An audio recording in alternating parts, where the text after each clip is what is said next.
So it's 11:30 a.m. on Wednesday, and I'm parked right across the street from the Piccolo Motel. I was waiting for my wife, with whom I lived for 3.5 years, to appear. I've learned she's due to meet Glenn Eversham in room 145 at noon today. Glenn was one of her old high school friends, and a guy I know pretty well. In fact, Glenn was one of my friends until recently. But don't things like this happen so often? Glenn was Ellie's first true love. Ellie was supposed to be my wife. Or not. She and Glenn dated all through high school. He was the one who took her cherry after graduation. Yes, I was part of the crowd the night he told the story. I remember him bragging about how he got her. He had a big Chrysler 4x4 truck with a long bed in an extended cab. He kept blankets and other odds and ends either in the back seat or in the bed itself. Old Glenn was always ready. Yeah, that bastard told us all about how he did it. He told us one evening after we had all finished work. It was in the summer, right after finishing school. I hear it like it was yesterday. He said, "Dudes, I got her after graduation. She changed her prom dress at her cousin's house. She was wearing a black Harley Davidson t-shirt and a pair of incredibly short cut-off jeans. Yes, she was pretty. Long brown hair all in curls going down her back. Big green eyes. Eyelashes that went on for miles, beautiful small breasts, and a tight ass." I told her we were going to Jed Nelson's after prom party, but first I wanted to stop for a few minutes. I told her I wanted to tell her something. I kind of hinted that I was going to ask her to marry me. She was already all emotional, so it was easy to put a few granules of ecstasy tablets into the beer. Within minutes she was ready to rock and roll. Of course you guys know she was a virgin. God, she was so small. Almost no hair, just a tiny fluff. She was 18, but I expected something more. At first, she tried to stop me, but I continued to work on her and she gave up. She started to like it. I could tell she liked it because she was crying and moaning. Then she sat on the blanket and cried. She didn't say anything. She just cried. Finally, she looked at me and asked what I was going to say. I forgot, so I told her I had signed up for the Navy and would be leaving at the end of next week. I asked her to wait for me. She stopped crying and told me she would think about it. After that, I took her home, kissed her goodnight, and left. We never made it to Jed's party. Oh, I remembered him telling us his stupid story. I was there, hanging out on the edge like always. It broke my heart to hear that. Glenn, Ellie, and I, we all grew up together. We all went to the same grammar school, primary and secondary schools. Glenn was an American to everyone. He had charm, money, athletic ability, and, of course, the attention of all the girls. It's funny how he never really achieved anything. He played for the football team but was fired. He went to basketball and cut himself there too. He tried baseball but couldn't hit it. He always had a reason. In football, the coach was an idiot. In basketball, the smaller guys kept elbowing him. And in baseball, he said the umpires were always idiots. However, he always got the girls. He was voted homecoming king in our senior year and was voted the guy most likely to be remembered in the yearbook. I also did some sports. Oh, my name is Wyatt Templeton. Yes, I went to football games and made the team. I missed basketball but made the volleyball team and played on the varsity lacrosse team all 4 years in the spring. I guess it was a matter of body type. Glenn was a big, strong guy. He lifted weights. I'm skinny. I've always been skinny. I couldn't compete with the bigger guys in football, but damn, I could run. In the winter, the coach found out that I could jump well. This led me to the volleyball team, and of course lacrosse was my thing. I played center field. Yes, Glenn had girls, and somehow got famous. All I got was a lot of letters. Glenn specialized in partying all through high school, and he was a master at it. I wasn't that gifted. At first, my mom and dad had 5 kids. So personal cars and trucks just weren't on the menu. Although I didn't have many dates, I always borrowed my mother's rusty Cavalier if I needed a car. As soon as we graduated from high school, Glenn went to Penn State. His parents had money. I stayed in high school and received a partial scholarship to a local state university. It didn't get me very far. I had to promise to teach on staff for 3 years, so I ended up becoming a public school teacher. To be a school teacher means to take a vow of poverty. I don't know why, but I stayed with it. It's probably because I love children. Glenn graduated from the University of Pennsylvania, went to law school, and ended up working at a large law firm in the city.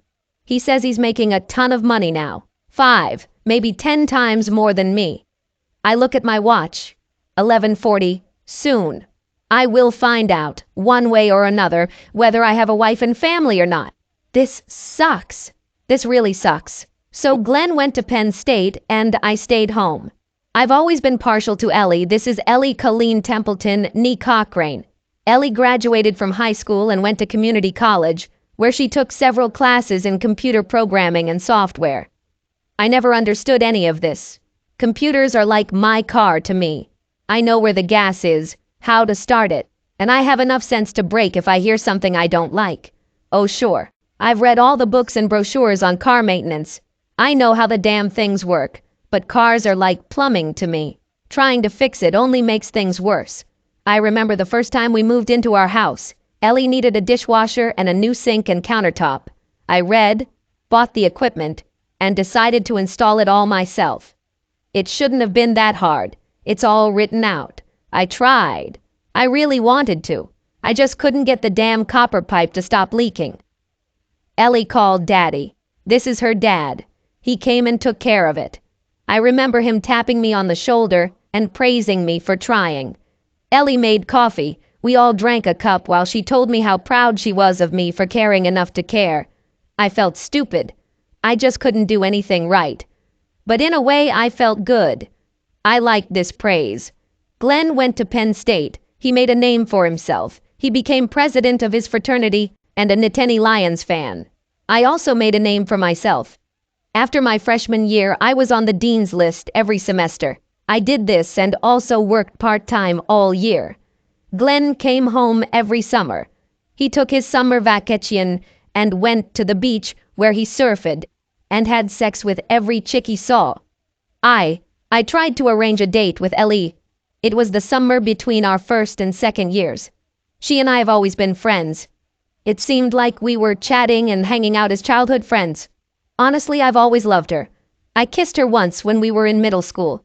I remember how she blushed. I almost shit my pants. Imagine I had the nerve to kiss Ellie Cochrane. It was like climbing Mount Everest. She blushed, then kissed me back. But then she made me promise not to tell Glenn. And I felt sad. I almost went and did something stupid. Just before she made me promise, I almost told her I loved her. What a fool I was. How about my big date with Ellie? She finally agreed to go on a date with me. Okay. I finally got the courage to ask her out. She said yes. There was one really fancy seafood restaurant just outside of town. It was called Sailor's Harvest. I thought I'd take her somewhere special to eat and then we'd go back to town to see the play. I really thought this could be cool. Remember I said I don't know much about cars. I bought a used Hyundai. It was a lot of mileage, but the seller said the engine ran like clockwork. He said she would probably go another 100,000. I bought it and everything was great for 2 weeks. I took Ellie's hand. God, she looked amazing. She was wearing a pale blue mini dress, nude nylon stockings, and high heels. Ellie is 5'6".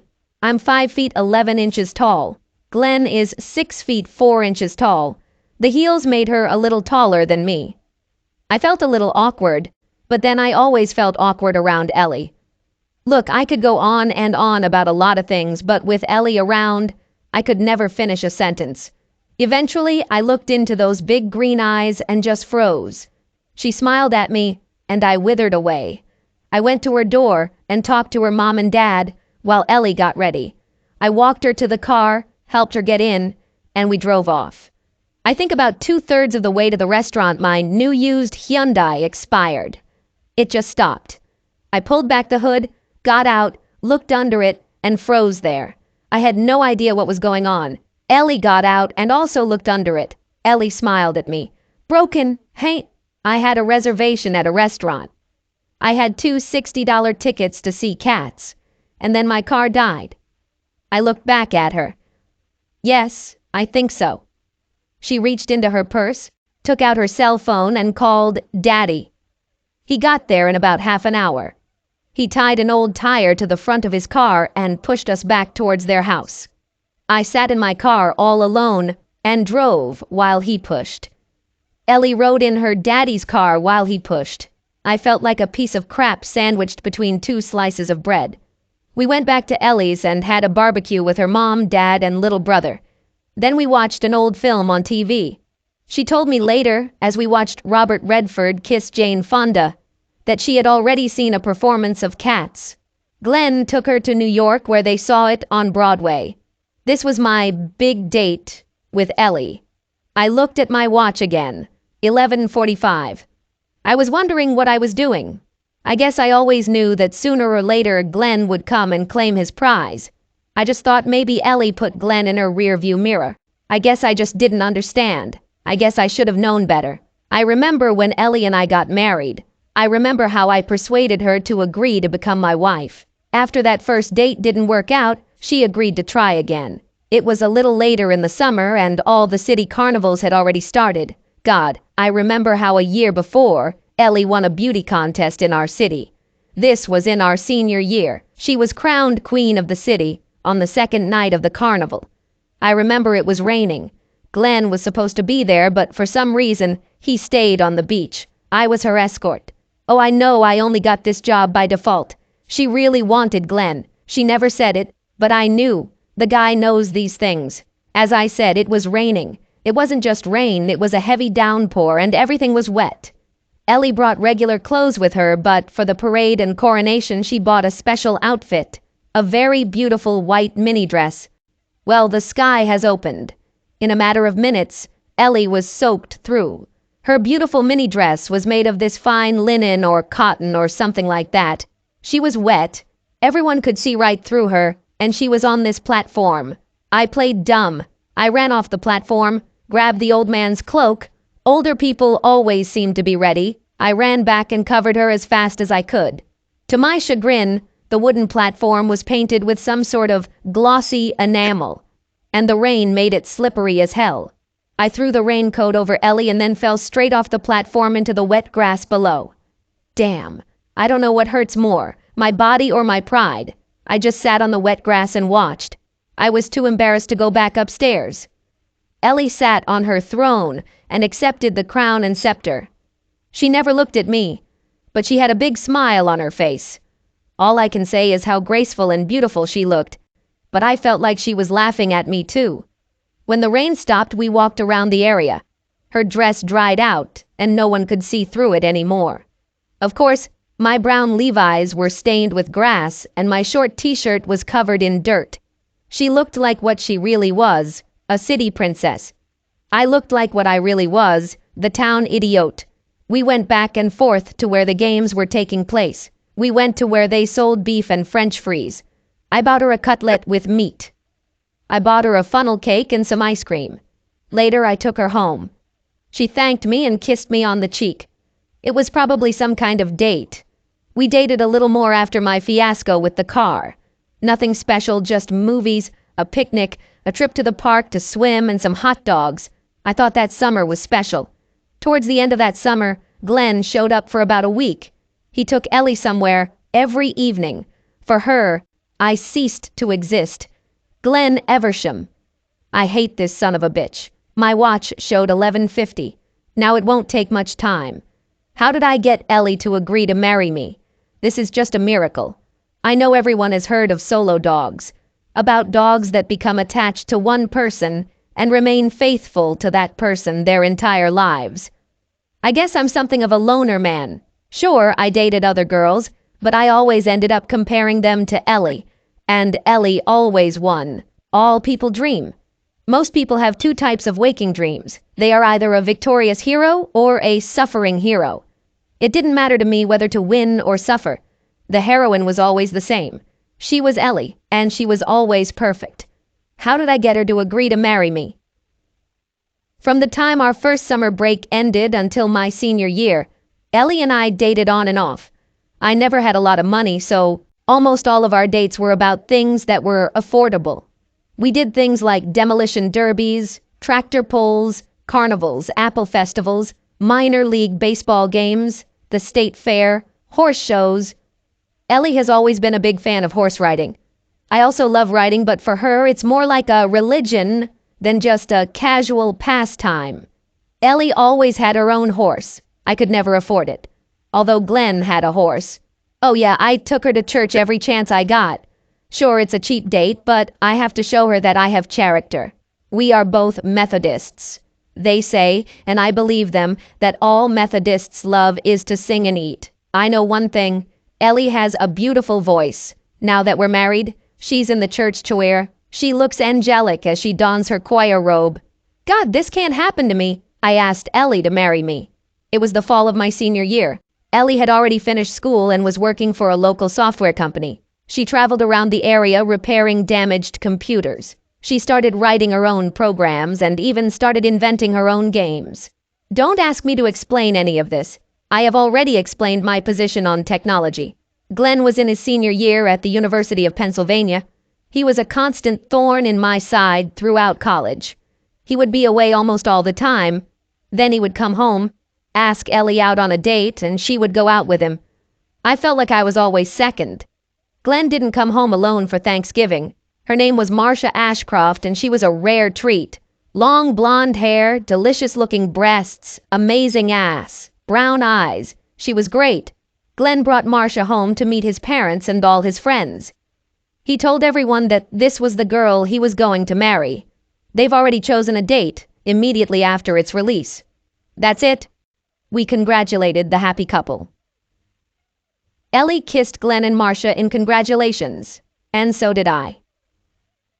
Well, I shook Glenn's hand. Once Glenn and Marcia were gone, I got to work. I finally believed that Glenn Eversham was gone. Now it was my time. To be honest, there were other guys, but I was pretty sure that after Glenn, I was Ellie's number one. I went to the mall, bought a ring, and planned my pitch. I thought I'd do it at her house. Her parents had a large modern house with a beautiful club basement. I thought I'd take her downstairs where I'd ask her the question. Her brother was in high school, so I figured he wouldn't be home. It was Friday evening. I called Ellie and convinced her to come downstairs where we could play video games. It was always an easy sell since she usually won. We went downstairs. His parents and brother were upstairs. We went back to the playroom and sat on the couch. The big TV was right in front of us. I got down on one knee and pulled out the ring box. I opened the tiny box and took out the ring. I said, "Ellie." She interrupted me. "Oh no, you don't." I was a little taken aback. I thought she was going to tell me off. I said, "Well, Ellie pulled me onto the couch and said, "Kiss me, dumbass." So I kissed her. While I was kissing her, she began to unbutton my shirt. By the time we finished our first kiss, she had taken off my regular shirt and t-shirt. I put my hands on her hips. She had all her clothes on, and she started kissing me. She started rubbing my breasts with her hands. I became hard as a rock. After a few more kisses, she leaned back on the couch and looked at me. She looked at me intently and said, "Well." I moved closer and slowly began to unbutton her blouse. It was light green to match the color of her eyes. I pulled my blouse down to my waist and then went back and unclasped my bra. I was pleased that the hooks were in the front. This was the first time I saw a woman's breasts live up close in the flesh. They were the most beautiful breasts. I stroked them with my palms. I was in heaven. Just then her brother began to walk down the stairs. He went down about 3 steps, and Ellie shouted very loudly, "Vernon, come back upstairs." Her brother's name was Vernon. Then I heard her father shout even louder, "Vernon, come back here." Ellie pulled me towards her, unbuckled my belt, and unbuckled my jeans in a matter of seconds. We were sitting completely naked, on the couch in the playroom in her parents' basement, and her mom, dad, and brother were upstairs. I heard their conversation as clear as day. That night, I became a man. I was 21 years old and had never had a woman. Yes, I was a virgin. It was the most amazingly wonderful night of my life, and I thought it was the same for her. We walked slowly. We kissed, cuddled, and hugged each other. We carefully explored each other's bodies, first with our hands and then with our lips. I knew she was not a virgin. I heard Glenn's story, but it was able to fool me that night. I think she was more scared than me. In books and stories, this is called sex. I wish I could call it something else.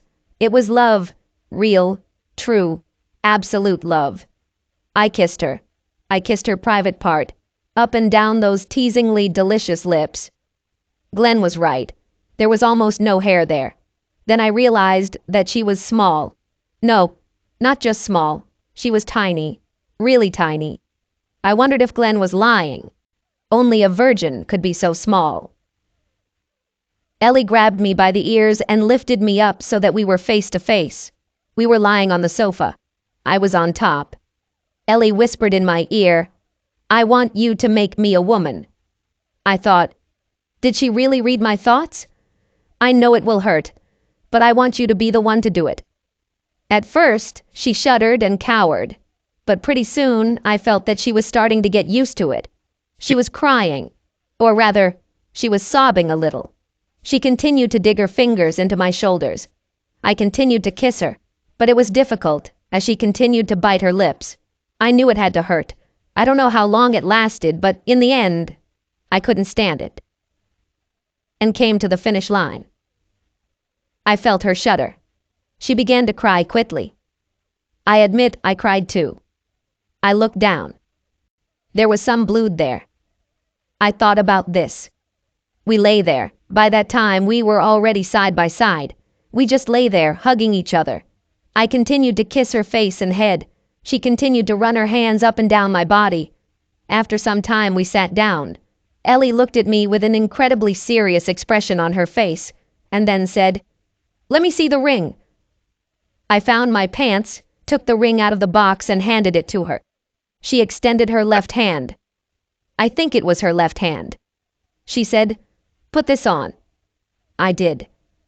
The diamond looked small, a little over 1/4 of a carat, but it seemed to me that it seemed to shimmer and glow in the soft light of the table lamp. She turned her hand this way and that. She looked at me. "This means no more.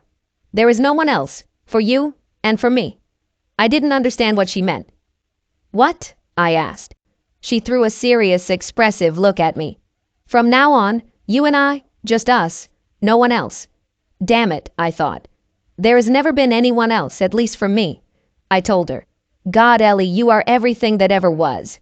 She smiled. "I know, for me too." At the time, I didn't understand what she meant by "for her too." I'm still not sure. A few minutes later we got dressed and went upstairs to visit her mom and dad. Ellie showed them the ring. They didn't look particularly happy. I'd say they looked more relieved than happy. I once thought I knew why, but now I'm not so sure. That's how it all started. Ellie and I were official. We were a couple. We told all our friends.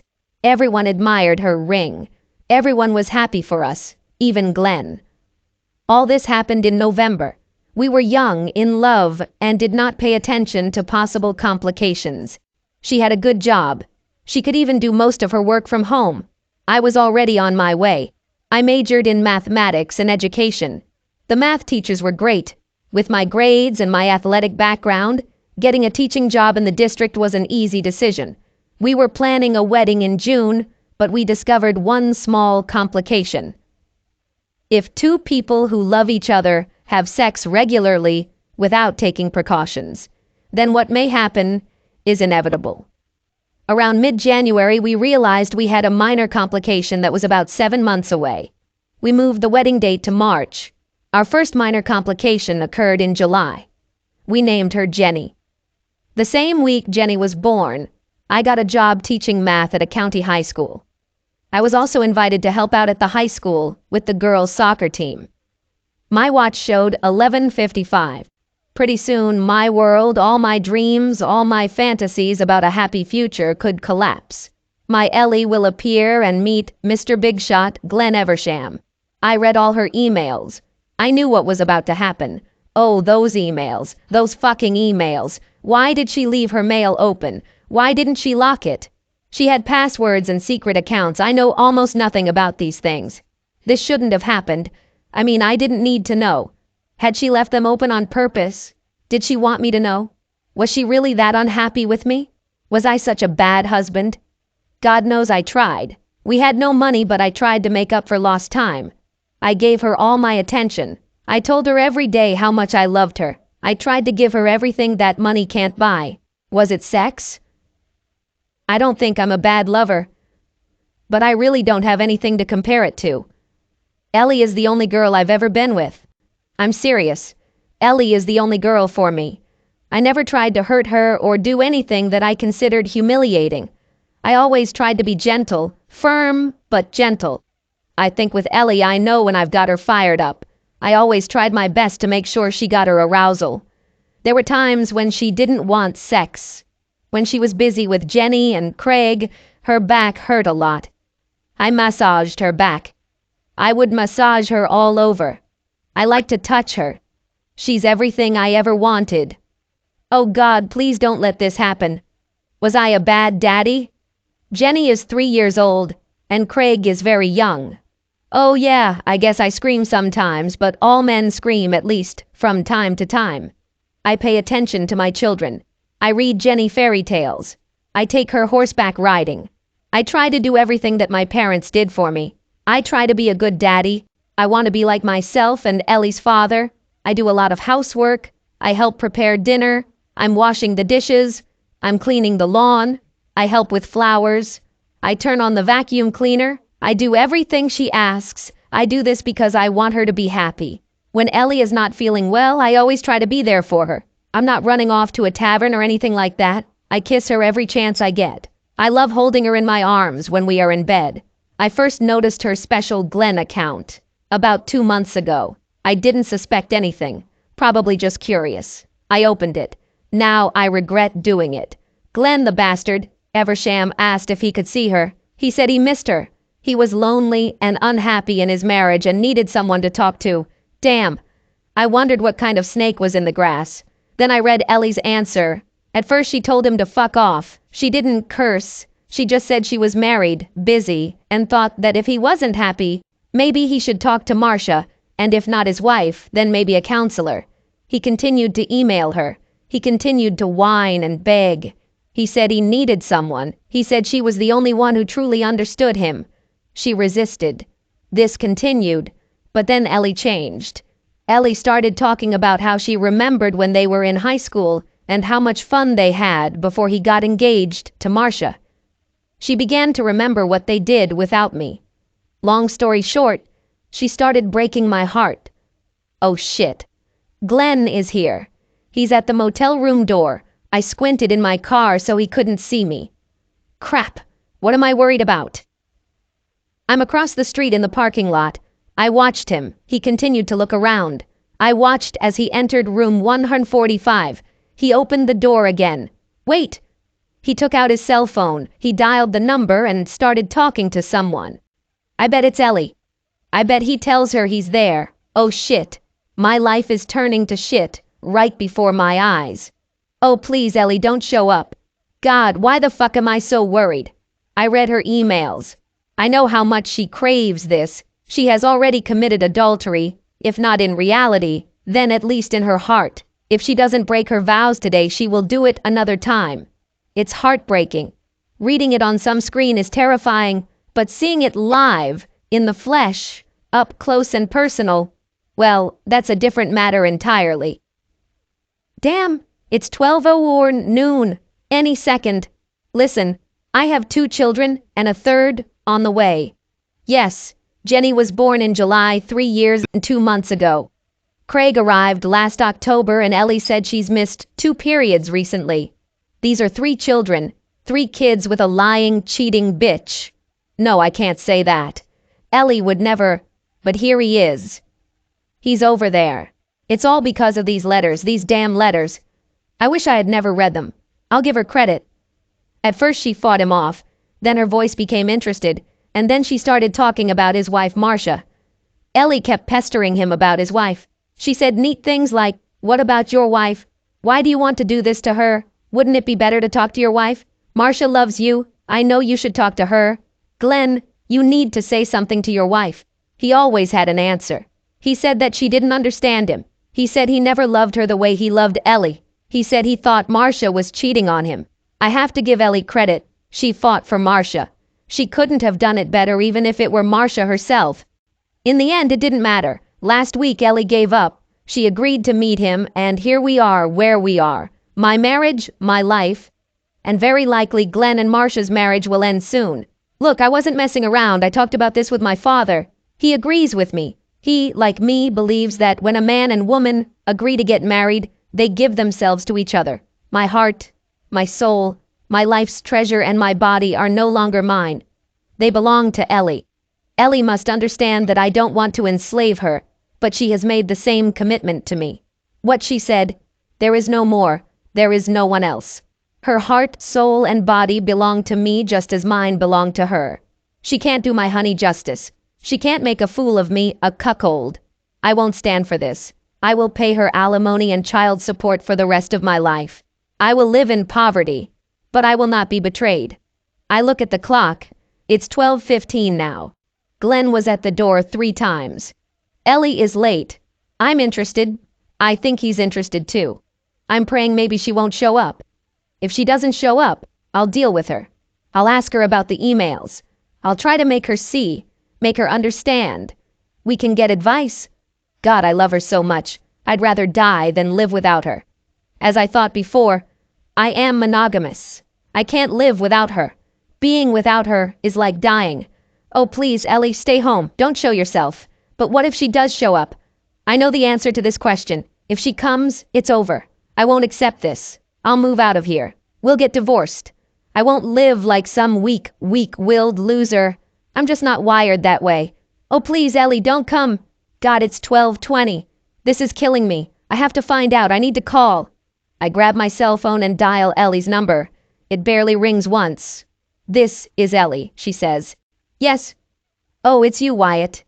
Ellie, what are you doing? Where are you? Wyatt? What do you mean? You know where I am? I'm home. Jenny is in her nursery in the living room. Craig is upstairs sleeping. I'm ironing one of your shirts. Then there's a pause. She asks, where are you? Shouldn't you be in class right now? I answer as decisively as I can. No, Ellie, I'm in my car. I park it in the lot across from the Piccolo Motel. I watch Glenn Eversham walk in and out of room 145 as if he's looking for someone. Tell me, Ellie, are you sure you're home? I'm listening to it. There is silence for a moment on the other end of the line. Damn it, I got her. Wyatt, I ask you to hang up your phone. I want you to wait there. You know I love you. You know, of course, that I would never do anything that could hurt you or jeopardize our life together.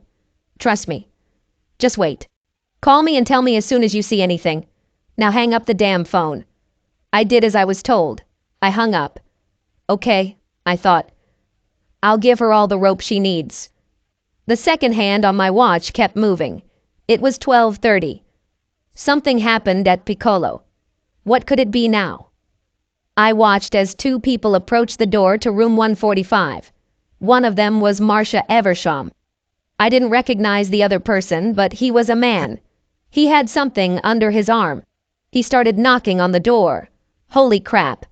Glenn opened the door. The man simply handed him a large envelope. He said something. I wondered what it could be. Marcia stood behind the man. The man began to leave. Marcia went too. Glenn ran after his wife. God, what the hell just happened? I decided to call Ellie back. I dialed Ellie's number again. She immediately answered and asked me, what did you see? Ellie, I saw some guy give Glenn a stack of papers. Marcia was there. I saw Glenn chasing his wife across the parking lot. What do you think you saw? I hesitated for a second. I think I understood what it was. Ellie, tell me. Wyatt, what you saw was the end of a very unhappy marriage. I was confused. You mean, now you can go home. And what? Come home, honey. I'll tell you everything when you arrive. Wyatt took the whole day off, so he went straight home. Ellie was there waiting for him when he walked through the door. He arrived home just in time to see Ellie's mom loading his little kids into her minivan. They waved to each other. Wyatt came in. Do you want to tell me what happened today? Allie took Wyatt's hand and led him to their couch. It was actually an old couch from her parents' basement, the same couch that she had given away her greatest treasure on, the same treasure that she had given him just a few years ago. Sit down, honey. Wyatt sat down on the couch. Ellie knelt on the floor at his feet and began, Sorry, my dear. You shouldn't have seen these letters. I guess that's where it all came from? He replied, Yes, I didn't want to. But I read... She squeezed his knee. Let me explain. A few weeks ago, I started receiving letters from Glenn. He wanted to see me. It's not hard to guess what he needed. Wyatt nodded. I tried to get him to stop, but he kept emailing me, so I had an idea. I called his wife, Marcia. They had been at loggerheads for quite some time. Glenn was not a very good husband. Ellie squeezed Wyatt's knee again. He's not like you, honey. Wyatt leaned a little closer to his wife. She gently pushed him away. Marcia wants children. Glenn doesn't. Marcia needs a man she can rely on, not a roaming cat.